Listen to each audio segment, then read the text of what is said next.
Naquele tempo, no 6º mês, o anjo Gabriel foi enviado por Deus a uma cidade da Galiléia chamada Nazaré, a uma mulher virgem prometida em casamento a um homem chamado José. Ele era descendente de Davi, e o nome da virgem era Maria. O anjo entrou onde ela estava e disse: Alegra-te, cheia de graça, o Senhor está contigo. Maria ficou perturbada com essas palavras e começou a pensar qual seria o significado de tal saudação. O anjo então disse-lhe: Não tenhas medo, Maria, porque encontrastes graça diante de Deus. Eis que conceberás e darás à luz um filho, e quem porás o nome de Jesus. Ele será grande e será chamado Filho do Altíssimo, e o Senhor Deus lhe dará o trono de seu pai Davi. Ele reinará para sempre sobre os descendentes de Jacó, e o seu reino não terá fim. Maria perguntou ao anjo: Como acontecerá isso, se eu não conheço homem algum? O anjo respondeu: O Espírito virá sobre ti e o poder do Altíssimo te cobrirá com sua sombra. Por isso, o menino que vai nascer será chamado Filho de Deus. Também Isabel, tua parenta, concebeu um filho na velhice. Esse já é o 6º mês daquela que era considerada estéril, porque para Deus nada é impossível. Maria então disse: Eis aqui a serva do Senhor, faça-se em mim segundo a tua palavra. E o anjo retirou-se. Palavra da salvação. Glória a vós, Senhor.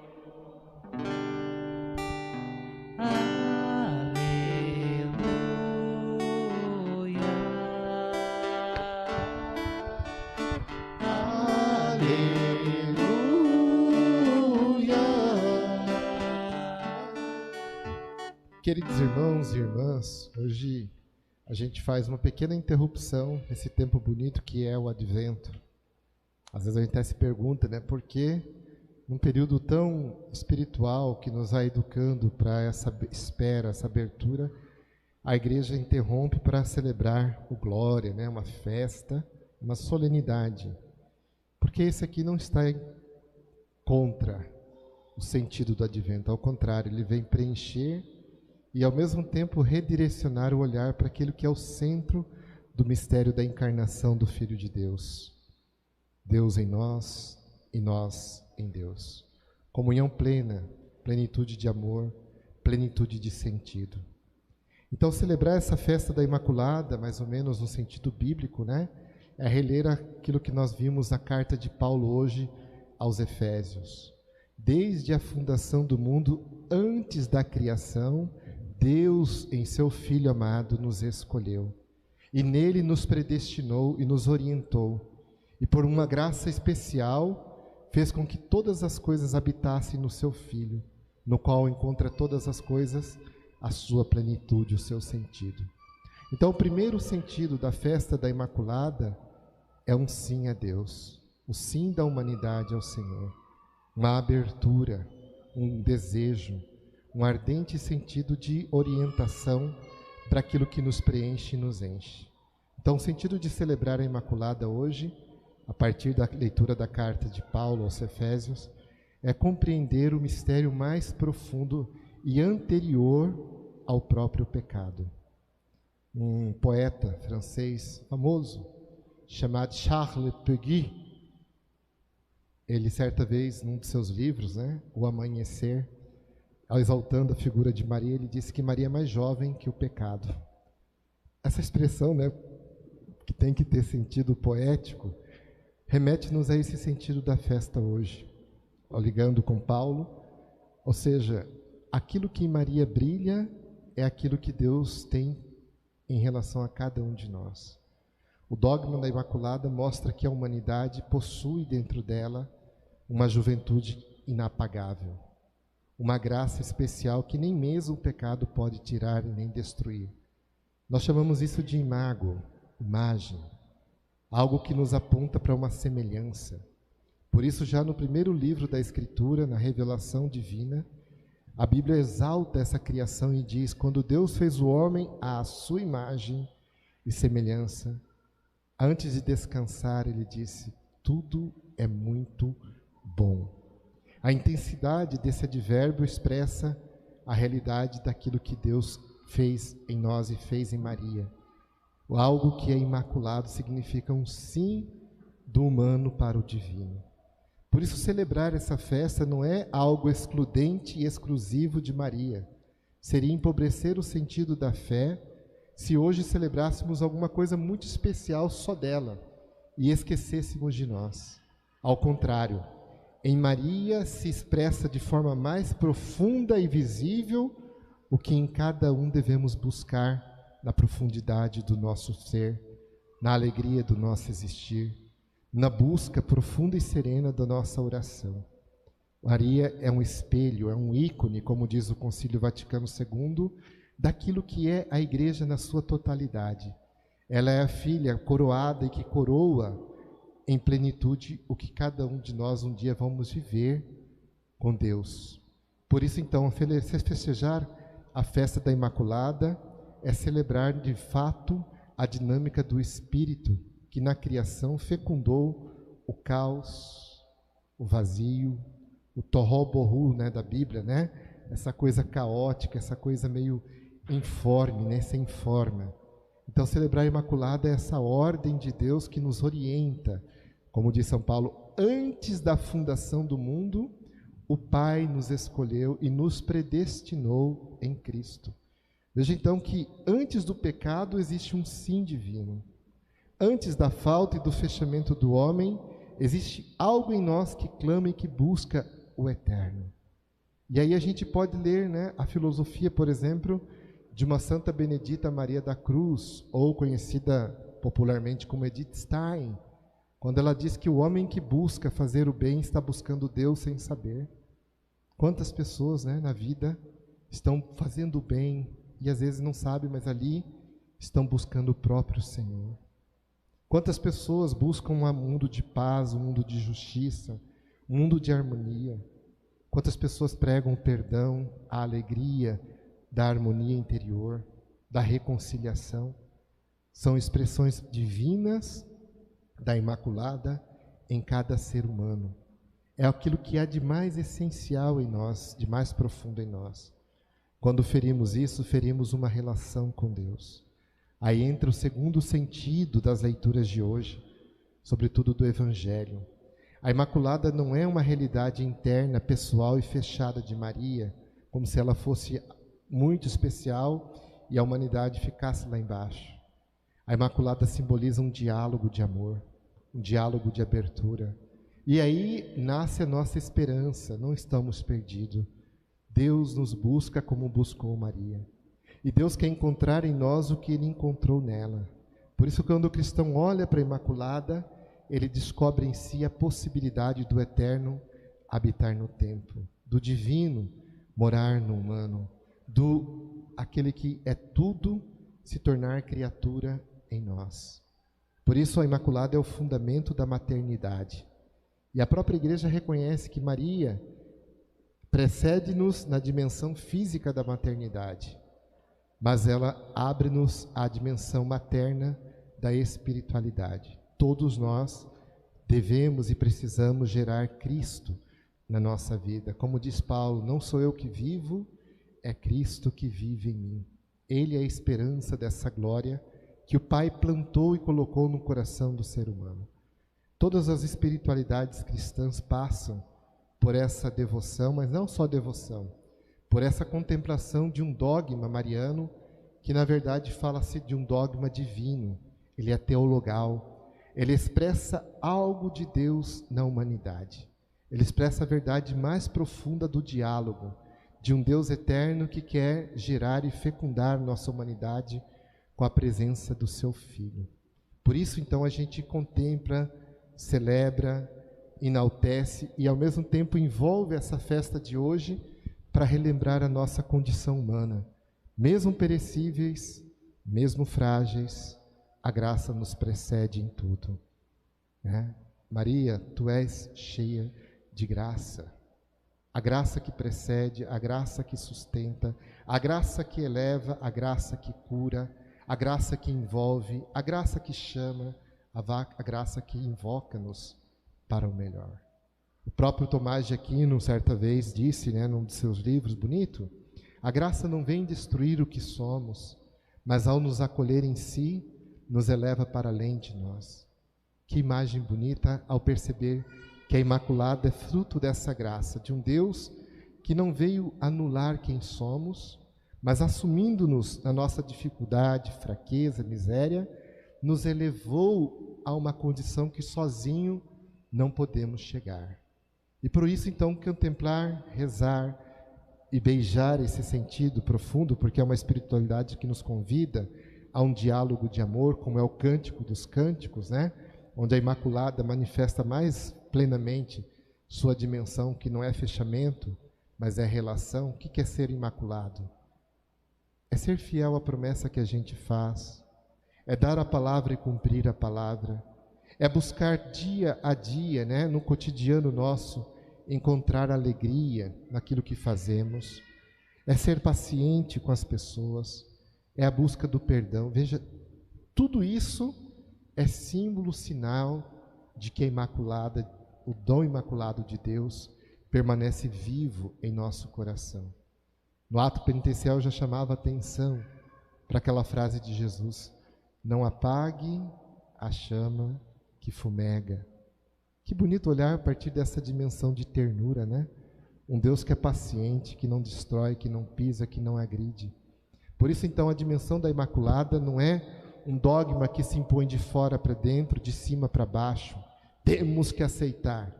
Mas é um dogma que é convite a redescobrir o melhor de nós, nossa essência profunda.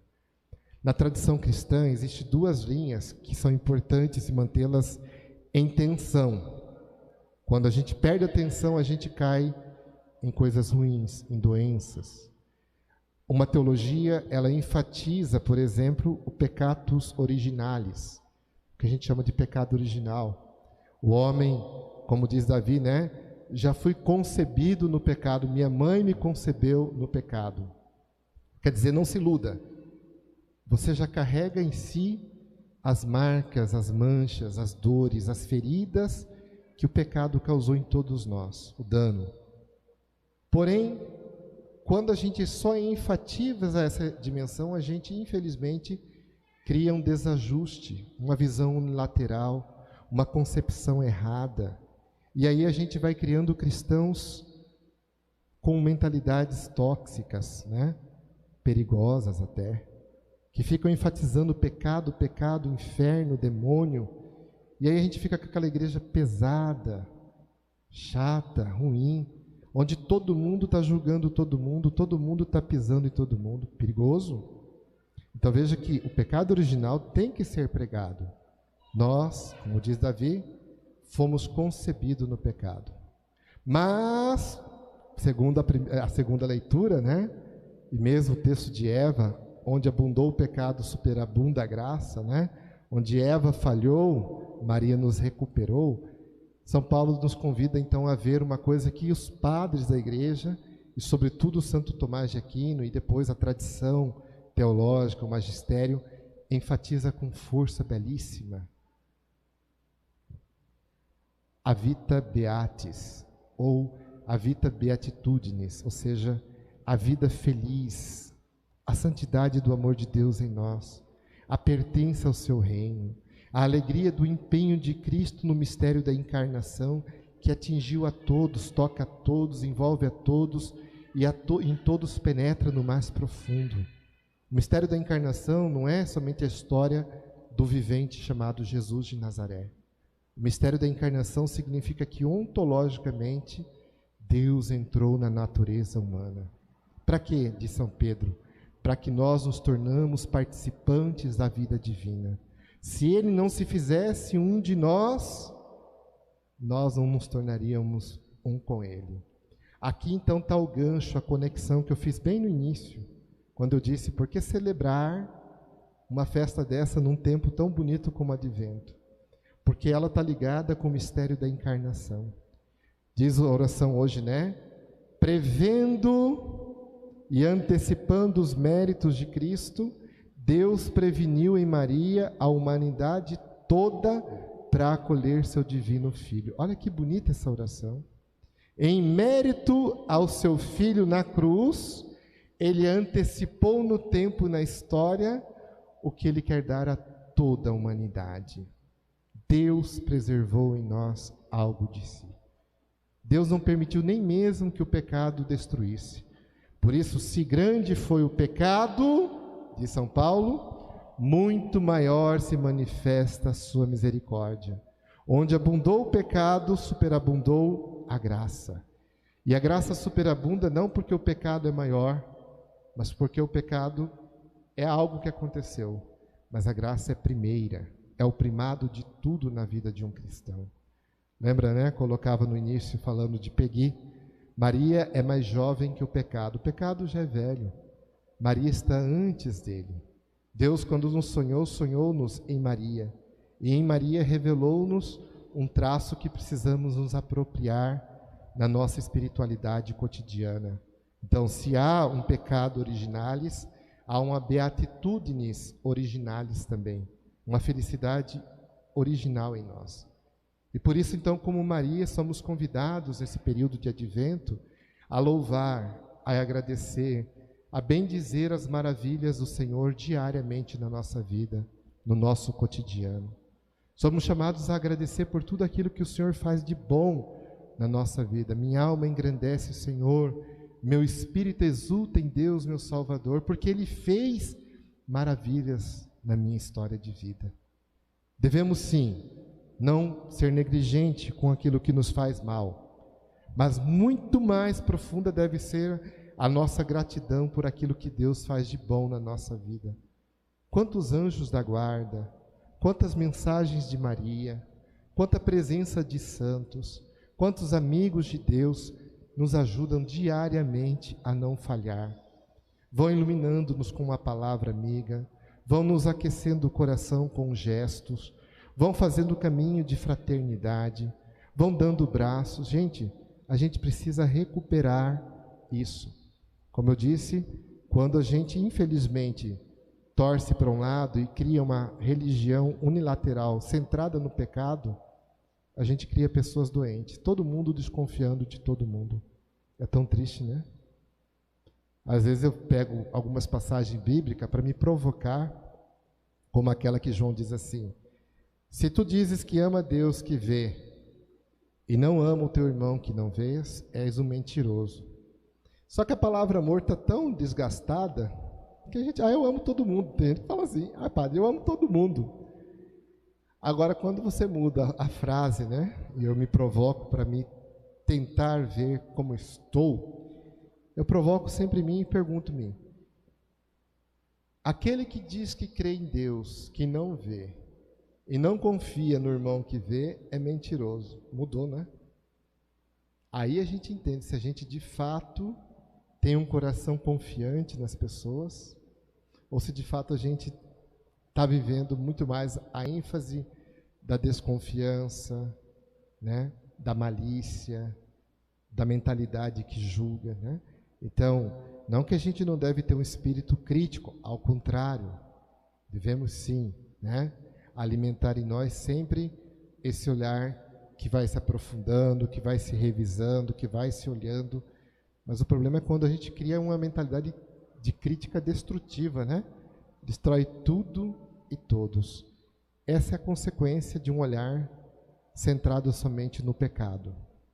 Pessoas que não conseguem ver a abundância das maravilhas de um Deus misericordioso conosco. Então, hoje a festa dessa Imaculada é a festa de toda a humanidade, né? Poderemos aqui aprofundar, por exemplo, o sentido de Teresinha do Menino Jesus, quando ela diz assim, por isso ela é doutora, que mesmo se juntássemos todos os pecados do mundo e os piores pecados, ainda assim seria qual gota d'água no oceano infinito da misericórdia de Deus. Então veja que a Imaculada nos convida a perceber um sentido de esperança, uma verdade do eterno. Deus nunca irá desistir da gente. Nesse domingo, não sei se vocês prestaram atenção no Evangelho, na leitura de Pedro, ele diz bem assim: esforçai-vos para que o Senhor vos encontre. E se ele tarda e demora, não é porque ele não age com amor, é porque ele vai esperar todos se converterem, porque Deus quer que todos se salvem. Que bonito essa imagem, né? Quando a gente começa a perceber a beatitudes originales, a felicidade do eterno habitando no tempo do nosso coração. Pessoas boas, que ao contemplar aquela mensagem de São João, né? Que fala bem assim: Deus amou tanto o mundo que deu o seu Filho, não para condenar o mundo, mas para que o mundo fosse salvo. Então isso aqui é uma revisão de vida mesmo, e celebrar a Imaculada é rever nossos conceitos, né? Se a gente está pesado, se a gente está vivendo somente o negativo, um olhar ruim. Certa vez Jesus disse para os seus discípulos: se teu olho está estragado, né, está machucado, o mundo ao teu redor estará ruim. Mas se o teu olho está sadio, o mundo ao teu redor estará sadio. Que convite de Deus para que a gente consiga ver hoje um mundo a partir da dimensão do Imaculado. Felizes os puros de coração. O que é pureza, gente? É uma busca. Qual busca? Tentar ver o mundo a partir de Deus. Ver Deus em tudo, ver tudo em Deus. Isso faz romper em nós traços de louvores, alegria da gratidão, profundidade do bem dizer, dizer bem de tudo e de todos. Assim que os santos se formaram na escola do amor, na escola dessa experiência teológica, né? E por fim a gente vê que para a gente viver essa dimensão imaculada, ela só é possível num diálogo com o Eterno, onde Deus não nos agride nem se impõe, mas nos convida, né? A gente viu aqui o diálogo do anjo apresentando a Maria, esse chamado de aprofundar a Imaculada no amor que nos envolve, nos tece e com carinho eterno nos abraça. Eu gostaria aqui de terminar essa leitura de hoje com uma mensagem sobre esse diálogo bonito de Maria com Deus, onde a Imaculada não é algo fechado, não é algo exclusivo e excludente, mas como diz o concílio, em Maria vemos o nosso ícone, a nossa imagem refletida de forma plena. Portanto, o que aconteceu nela é o sonho de Deus para cada pessoa. E como que nós conseguimos isso, Padre? Só há um modo, um carinho, chama-se diálogo com Deus. Então, São Bernardo de Claraval, no século XII, ele é um dos grandes marianos da igreja, né? Fez orações bonitas para Nossa Senhora, mas ele também é esse homem que se inspirou ao ver o diálogo de Maria com Deus e nos ajuda também hoje a descobrir esse sentido como diálogo de amor com Deus. Só se descobre Imaculada na vida de oração, no diálogo com o Senhor. O nome da Virgem era Maria. Esse nome, que dizem significar estrela do mar, convém admiravelmente à Virgem Mãe. Nada é mais justo do que compará-la a uma estrela que dá a sua luz sem se alterar, tal como deu a luz a um filho sem danificar o seu corpo virgem. Ela é efetivamente esta nobre estrela do céu, este esplendor de Jacó, esta glória do céu. E aí ele vai falando, né?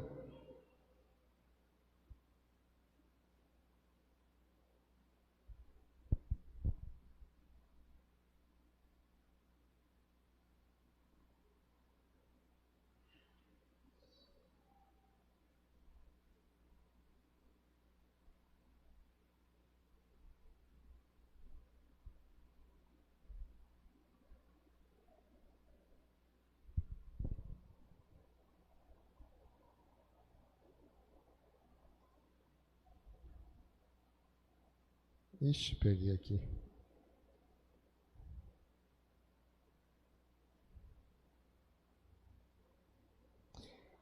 Então, de todas as graças derramadas sobre a humanidade, a maior e mais sublime delas foi e é o seu sim, pois por este sim Deus renovou todas as coisas, porque o sim de Maria é Jesus de Nazaré, o Messias, o Filho amado de Deus, que se fez homem pela ação do Espírito Santo, no seio virginal da Santa Mãe de Deus.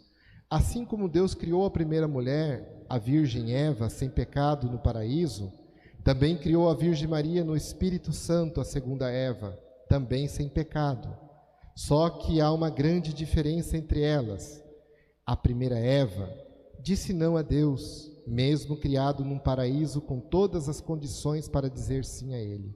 Veja o sentido do diálogo. Imaculada significa em mácula, sem a mácula, sem esse fechamento. Eva foi sem mácula, mas ela se fechou. Ela disse não a Deus. E aí São Bernardo diz: enquanto que a segunda Eva, Maria, também criada no ventre, paraíso de sua mãe Ana, disse sim ao seu Senhor e Salvador. Então disse Maria: eis aqui a serva do Senhor, faça-se em mim segundo a tua palavra. Ou seja, Maria não teve nenhum outro senão o diálogo e o contato com o Eterno. Assim ela rompeu qualquer forma de diálogo e contato com o mal, mas somente com Deus. Veja só, o sentido da Imaculada é uma ruptura com o mal, aquilo que nos fecha, aquilo que nos machuca. O Imaculado significa que a gente pode reabrir-se e atar com Deus um diálogo de amor. Ela, desse modo, pelo seu sim condicional, disse sim e assim gerou o Filho, Jesus Cristo, e fez por ele nova todas as coisas. Então, o que é o sim de Maria? É o sublime acontecimento que fecha e sela o Antigo Testamento com o cumprimento de todas as profecias. E, por sua vez, abre o Novo Testamento do Messias prometido, o Emanuel, isto é, o Deus conosco, Cristo Salvador. O Rei que se sentava eternamente sobre o trono de seu pai, o Rei Davi, o Redentor nosso de toda a obra da criação, o novo Adão. Todos os acontecimentos do Novo Testamento, até os dias de hoje, como plano salvífico do Senhor, começaram a partir do sim da Virgem Maria. Seu sim é o marco divisor da antiga e da nova criação, da antiga e da nova aliança, da queda e do soerguimento da humanidade, da vida temporal e da vida eterna. Ó Maria, agora começa. Tu ouvistes, ó Virgem, que vais conceber e dar à luz um filho, não por obra de homem, mas tu ouviste, mas do Espírito Santo. O anjo espera a tua resposta. Já é tempo de voltar para Deus que o enviou. Também nós, Senhora e Mãe, miseravelmente esmagados por uma sentença de condenação, esperamos tua palavra de misericórdia. Eis que te é oferecido o preço de nossa salvação. Olha que bonito. Se consentes, seremos livres. Se dizes sim, seremos salvos. Todos fomos criados pelo Verbo eterno, mas todos nós caímos em morte. Com uma breve resposta tua, ó Mãe, seremos recriados e novamente chamados à vida. Ó Virgem cheia de bondade, o pobre Adão, expulso do paraíso com sua mísera descendência, implora hoje a tua resposta. Abraão a implorava, Davi a implora. Os outros patriarcas, teus antepassados, que também habitam a região da sombra da morte, suplicam esta resposta. O mundo inteiro a espera prostrado aos teus pés, e não é sem razão, pois de tua palavra depende o alívio dos infelizes, a redenção dos cativos, a liberdade dos condenados, enfim, a salvação de todos os filhos de Adão e de toda a tua raça. Apressa-te, ó Virgem Maria, em dar a tua resposta. Responde sem demora ao anjo, ou melhor, responde ao Senhor por meio do anjo. Pronunciam a palavra e recebe a palavra eterna. Profere a tua palavra e concebe a palavra de Deze uma palavra passageira e abraça a palavra eterna. Por que demoras, ó Maria? Por que hesitas? Crê, consente, recebe, que a tua humildade se encha de coragem, tua modesta de confiança. De modo algum convém que tua simplicidade virginal esqueça a prudência. Neste encontro único, porém, virgem prudente, não temas a presunção, pois se tua modéstia no silêncio foi agradável a Deus, mais necessário agora é mostrar tua piedade pela palavra.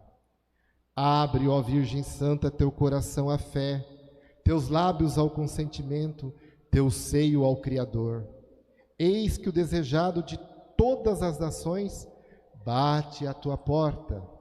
Ah, se tardas e ele passa, começarás novamente a procurar com lágrimas aquele que teu coração ama. Levanta-te, Virgem, corre, abre. Levanta-te pela fé, corre pela entrega a Deus, abre pelo consentimento. Eis aqui, diz a Virgem, a serva do Senhor. Faça-se em mim, segundo a tua palavra. Amém.